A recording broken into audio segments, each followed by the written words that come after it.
శ్రీమాత్రే నమః. శ్రీ లలితా సహస్రనామంలోని 922వ నామము తరుణాదిత్య పాటల. ఈ నామానికి అర్థం ఏంటి అంటే, మధ్యాహ్న సమయంలో ప్రకాశించు మార్తాండుల వలె పాటల వర్ణంలో ప్రకాశించినది అని అర్థం. పాటల వర్ణము అంటే తెలుపు ఎరుపు రంగులు కలిపితే వచ్చే గులాబీ రంగు అన్నమాట. అమ్మవారు తమ భక్తుల హృదయాల్లో ఎల్లప్పుడూ మధ్యాహ్నం సూర్యుని వలె తేజోవంతంగా ప్రకాశిస్తూ పరిపూర్ణ జ్ఞాన స్వరూపిణిలా ఉంటుంది. అమ్మవారి యొక్క నివాస స్థానం ఎక్కడంటే భక్తుల యొక్క హృదయ స్థానమే నివాస స్థానము.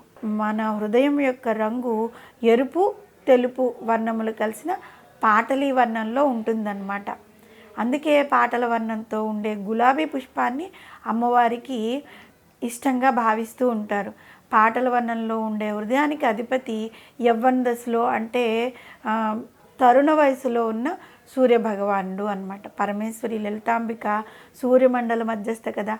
సూర్యభగవానుడు వివిధ సమయాల్లో వివిధ వర్ణాల్లో ప్రకాశిస్తూ ఉంటాడు. సూర్యోదయ సమయంలో సూర్యుడు అరుణ వర్ణంలో అంటే ఎర్రటి వర్ణంలో ప్రకాశిస్తాడు. మధ్యాహ్న సమయం అయ్యేటప్పటికి ఈ పాటల వర్ణంలో తేజోవంతంగా ఉంటాడు. సూర్యాస్తమ సమయంలో తామ్రవర్ణంలోకి మారిపోయి ప్రకాశిస్తూ ఉంటాడు. సూర్యమండల మధ్యవర్తిని అయిన పరమేశ్వరి ఈ 3 వర్ణాల్లో తాను ప్రకాశిస్తూ ఉంటుంది. ఈ విధంగా రకరకాల వర్ణాలతో ప్రకాశించే సర్వవర్ణోపశోభిత అయిన ఆ తల్లిని వసన్యాది వాగ్దేవతలు ఈ నామంలో తరుణ దశలో ఉన్న మధ్యాహ్న సూర్యుని వర్ణమైన పాటల వర్ణంతో పోల్చారనమాట. అమ్మవారు జ్యోతిర్మయ స్వరూపము. ఆమెకు అనేక వర్ణాలు అనేక రూపాలు ఉన్నాయి. ఈ ధ్యాన భేదముల చేత ఆ తల్లి యొక్క వర్ణముల్లో మార్పు వస్తూ ఉంటుంది. బృహదారణ్యకోపనిషత్తు ఏం చెప్పింది అంటే, వెండి వలె తెలుపు వర్ణం వలె ఇంద్రగోపం వలె వివిధ వర్ణాలతో ఆ దేవి ప్రకాశిస్తూ ఉంటుంది అని పేర్కొంది.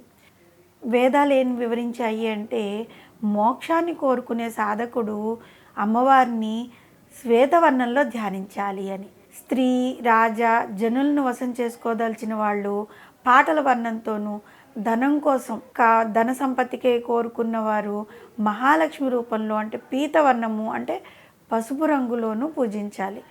మారణ కర్మను అంటే శత్రు సంహారం కోసం అమ్మవారిని కాళీ స్వరూపమైన నల్లని వర్ణంలో స్వర్ణాలంకార శోభితురాలైన శృంగార నాయకగా ఉన్న రూపాన్ని పాటల వర్ణంతోనూ, సర్వార్థముల్లో సర్వవర్ణముల్లోనూ ఈ విధంగా వివిధ వర్ణాల్లో ధ్యానించి ఆయా ఫలితాల్ని మనం పొందవచ్చు. అంటే ఒక్కొక్క కోరికను బట్టి ఆ తల్లిని ఆ రంగులతో అమ్మవారిని పూజిస్తూ ఉంటారనమాట. ఇంతకు ముందు నామాల్లో సదోదితాలు భక్తులు హృదయకమలంలో ఆ తల్లిని ఎప్పుడూ ప్రకాశిస్తూ ఉంటుందని మనం చెప్పుకున్నాం కదా.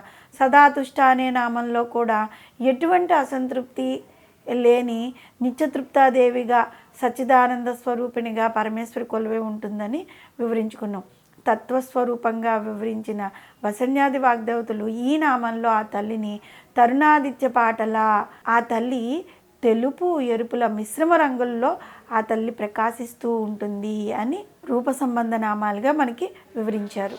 ఈ నామంలో తరుణాదిత్య పాటల అంటే పాటలీ రంగు వర్ణంతో మనం అమ్మవారిని కనుక పూజిస్తే మనకి శాంతి మోక్షం కలుగుతాయి. కాబట్టి ఈ నామంలో చెప్పుకునే విధంగా వారి వారి కోరికలను బట్టి అమ్మవారిని మనసులోనే ఆ రూపంతో మనము పూజించుకోవాలి.